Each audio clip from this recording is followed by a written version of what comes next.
LDMU की, law of diminishing marginal utility, क्या कहलाती? Law of diminishing marginal utility कहती है बेटा, जैसे जैसे हम लोग अपना कंजम्पशन बढ़ाएंगे वैसे वैसे हमारा सेटिस्फैक्शन लेवल कम होता चला जाएगा। क्या बोला मैंने? जैसे जैसे हम लोग कंजम्पशन बढ़ाएंगे वैसे वैसे हमारा सेटिस्फैक्शन कम होता चला जाएगा। जरा इस बात को यूनिट्स और एमयू के टर्म्स में समझ लेते हैं।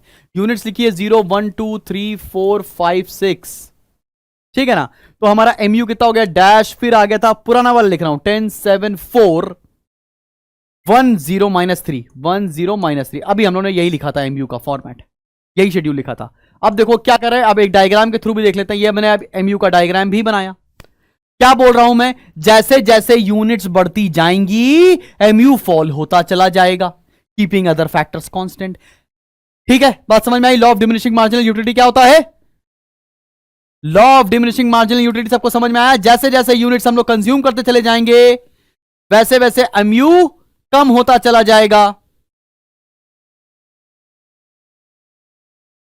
अब इसी को डेफिनेशन के फॉर्म में कैसे लिखें?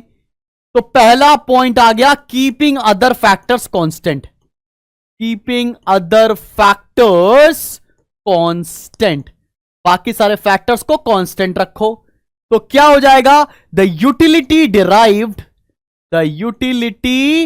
Derived from every additional unit. अच्छा, यूटिलिटी डिराइव कौन करेगा? The utility derived by the consumer, the utility derived by the consumer from the additional units,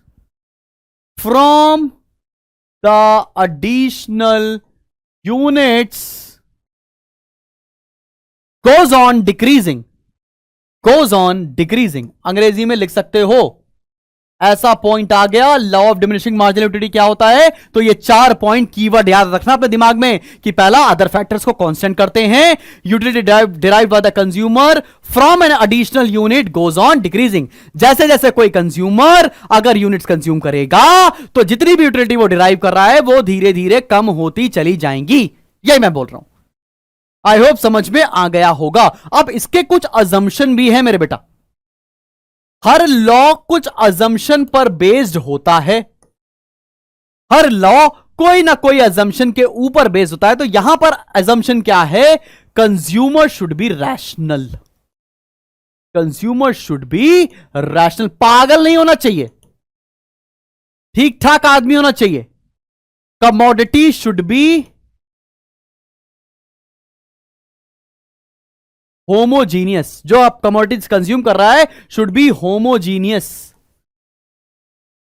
ऐसा नहीं होना चाहिए भैया एक रोटी इतनी सी खाई, एक रोटी यह बड़ी बड़ी रोटी खा ली। भाई एक कप चाय हम लोग नॉर्मल पीते हैं, भाई साहब बाल्टी में चाय पी रहे हैं, ऐसा नहीं होना चाहिए। ठीक है ना? Commodity should be rational, commodity should be homogeneous, एक जैसी होनी चाहिए। There should be continuous consumption, मतलब लगातार कंजम्पशन होना चाहिए। आप लोग खाना पीना खाते बैठते होगे तो मम्मी थाली लगा के देती होंगी तो कुछ देर तक खाना खाते होगे, राइट?